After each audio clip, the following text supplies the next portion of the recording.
Camera ल्यूसिडा विधि में आगे बढ़ने से पहले कुछ शब्द आएंगे।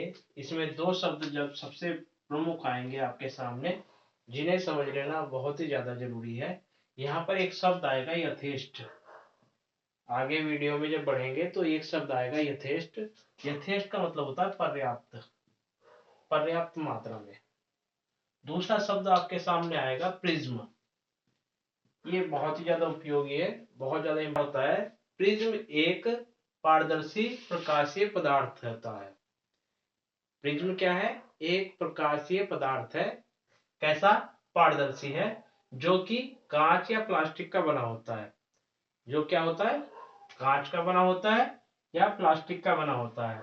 और इस प्रिज्म में कम से कम दो समतल सतह होती हैं, जो प्रकाश को विभिन्न रंगों में विभाजन करने का काम करती हैं, अलग अलग रंगों में तोड़ देती हैं। और जिस तरह से इंद्रधनुष होता है, रेनबो होता है, आपका स्पेक्ट्रम होते हैं, उस तरह से वो फैला हुआ दिखाई पड़ता है। यहाँ पर फिर से क्या है भौतिक विज्ञान में, ये सफेद रंग को 7 रंगों में तोड़ने का काम करता है।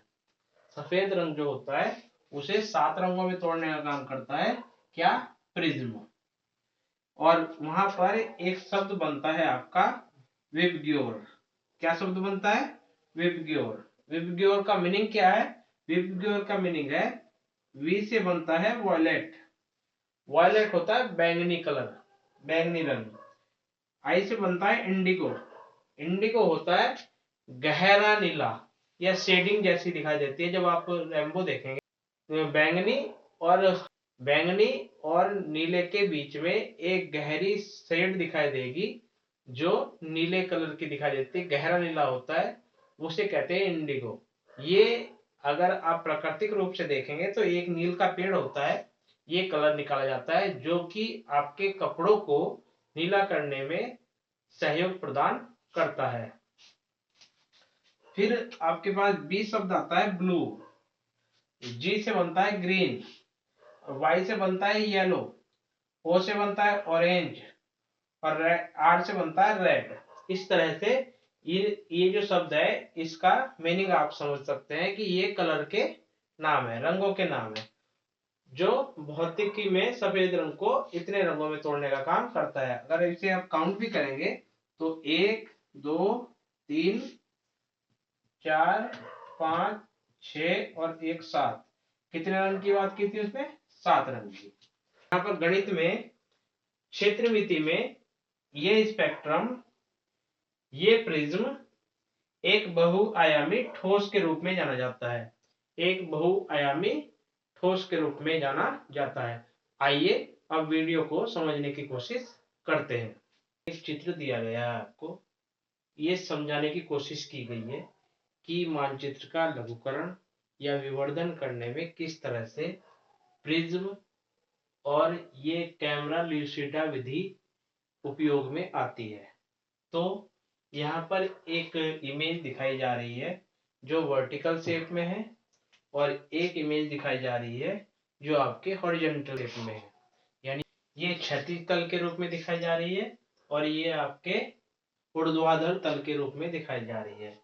और ये दिखाया गया है यहाँ पर कि एक तरफ से इस पर आंख रखी गई है, जिसके माध्यम से देखने की कोशिश की जा रही है, और ये प्रिज्म लगा है। प्रिज्म हम के बारे में हम पहले चर्चा कर चुके हैं कि प्रिज्म क्या होता है। प्रिज्म एक पारदर्शी, यहाँ ये थोड़ा सा ये समझ लीजिए कि प्रिज्म जो है वो पारदर्शी प्रकाशीय पदार्थ है। तब इस चित्र को देखकर आप ये समझ सकते हैं कि कैमरा ल्यूसिडा विधि किस तरह से उपयोग में आती है। कि यहाँ से प्रिज्म में देखा जाएगा। प्रिज्म में आप जब देखेंगे, मूल मानचित्र पर देखेंगे, मूल मानचित्र आपका क्या होगा, वो आपका वर्टिकल शेप में दिखाई देगा, और जो हमें बनाना है, जो हमें आरेखण कागज है, वो आपको क्षैतिज तल पर दिखाई देगा, जिसके माध्यम से नया मानचित्र बनकर आपके सामने आएगा।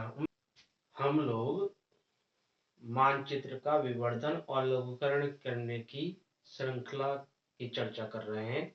उसी श्रृंखला में, उसी सीरीज में एक टॉपिक है यहाँ पर, कैमरा ल्यूसिडा विधि। कैमरा ल्यूसिडा विधि इस विधि को समझने की जरूरत है।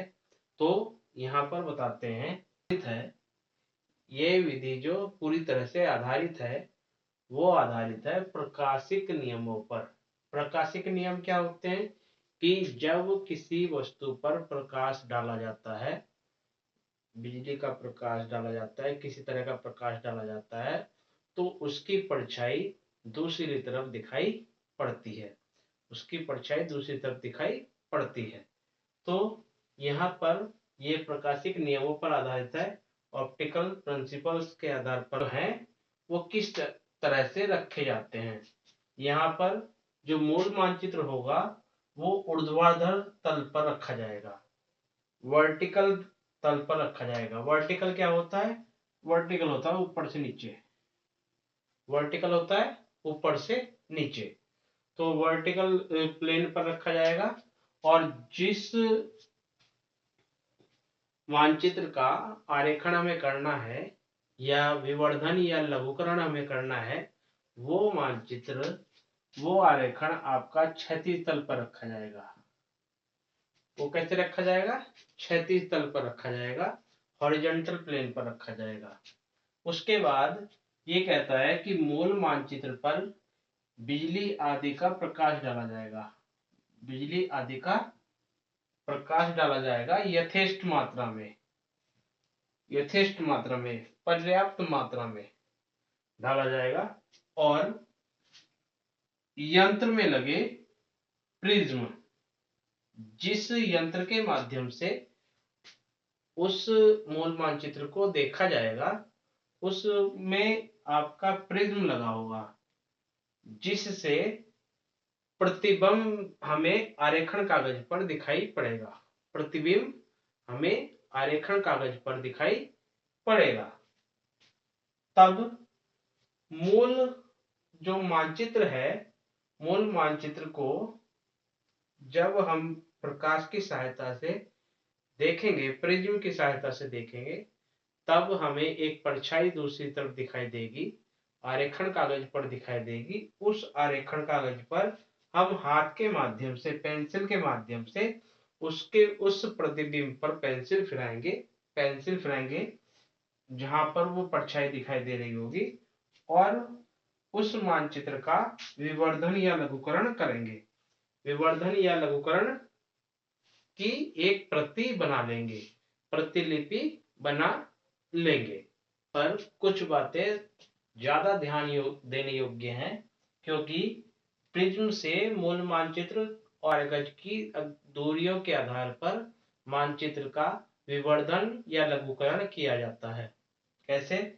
समान दूरी, अगर प्रिज्म से मूल मानचित्र समान दूरी पर है, आरेखन इतनी दूरी पर है, तो जो हमारा मानचित्र का परिवर्तन आएगा वो समान रहेगा। जैसा मूल मानचित्र रहेगा वैसे ही बनकर हमारे सामने दूसरा मानचित्र आएगा, जो हम पेंसिल की सहायता से अपनी प्रतिलिपि बना रहे हैं। यदि समान दूरी होगी तो मानचित्र का आकार समान होगा, और यदि मूल मानचित्र प्रिज्म के नजदीक होगा, जितने अधिक नजदीक होगा, दूरी जितनी कम होगी, उतना ही अधिक विवर्धन होने की संभावना रहेगी। और यदि मूल मानचित्र प्रिज्म से अधिक दूरी पर होगा, तो वहां पर उतना ही अधिक लघुकरण करने की संभावना रहेगी। समझा जा सकता है कि मूल मानचित्र और आरेखण कागज के बीच की जो दूरी है वो प्रिज्म से कितनी है। दोनों के बीच में अगर गैप ज्यादा है तब लघुकरण होगा। और इस तरह के मानचित्र बनाने में एक समस्या सबसे बड़ी आती है कि जब हम प्रिज्म पर अपनी आंख लगाकर देख रहे होते हैं, यदि हमारी आंख प्रिज्म से हिल जाए या इधर से इधर हो जाए, तब वहां पर उसकी जो परछाई होगी वो हिल जाती है और उसमें विकृति आने की संभावना बढ़ जाती है, विकृति आने की संभावना बढ़ जाती है। तो यहाँ पर ये चीज ध्यान रखनी है कि मूल मानचित्र और आरेखण कागज की जो दूरी है प्रिज्म से वो कितनी है। ये बताया गया कि प्रिज्म से आरेखण कागज और मूल मानचित्र की यदि दूरी समान रहेगी तो आरेखण कागज पर जो मानचित्र बनाया जाएगा उसका आकार मूल मानचित्र के आकार के समान आएगा। और यदि मूल मानचित्र और आरेखण कागज की दूरी प्रिज्म से नजदीक रहेगी तब वहां पर यह देखा जाता है कि जो आरेखण कागज पर मानचित्र बनाया जाएगा वो विवर्धित हो जाएगा, बड़ा हो जाएगा। और यदि मूल मानचित्र और आरेखण कागज की प्रिज्म से दूरी अधिक रहती है तो ये देखा जाता है कि वहां पर जो छाया प्रति बनेगी वो लघुकरण की बनेगी। के बारे में जानेंगे। फोटोग्राफी विधि होती क्या है। ये सर्वोत्तम विधि है, सबसे अच्छी विधि मानी जाती है, सर्वोत्तम विधि है। और इस विधि के माध्यम से सुग्राही फिल्म पर नेगेटिव बनाए जाते हैं। सुग्राही होती है वह होती है जिसके अंदर अति संवेदनशील या सेंसिटिव फिल्म तैयार की जाती है। सुग्राही का सीधा संबंध अति संवेदनशील से है। कितना है? अति संवेदनशील से है, जो डेवलपर घोल के माध्यम से, डेवलपर घोल और एक घोल होता है यहाँ पर हाइपो घोल। डेवलपर घोल होता है एक डेवलपर सॉल्यूशन होता है एक तरह का, और हाइपो घोल में सोडियम हाइपोक्लोराइड सॉल्यूशन होता है। ये इन घोलों के माध्यम से जो नेगेटिव होते हैं उन्हें सबसे पहले डेवलपर घोल में डालकर सुखाया जाता है, फिर उसे हाइपो में डालकर पक्का करके सुखा लेते हैं। उसके बाद सुखाने के पश्चात फोटोग्राफिक विवर्धन इनलार्जर के द्वारा इच्छित आकार में पॉजिटिव प्रिंट बना लिए जाते हैं और उन्हें स्वेच्छा से विवर्धन या लघुकरण के रूप में परिवर्तित कर दिया जाता है। ये आपको समझ में आया होगा। फोटोस्टेट विधि के बारे में भी बताया गया। फोटोस्टेट विधि होती क्या है। ये कैमरा युक्त मशीन के द्वारा होता है। कैमरा युक्त मशीन होती है जिसके माध्यम से फोटोस्टेट विधि के को अंजाम दिया जाता है। इसमें होता क्या है कि एक सुग्राही कांच होता है, सुग्राही कांच पर नेगेटिव निकाले जाते हैं। सुग्राही कांच अति संवेदनशील या सेंसिटिव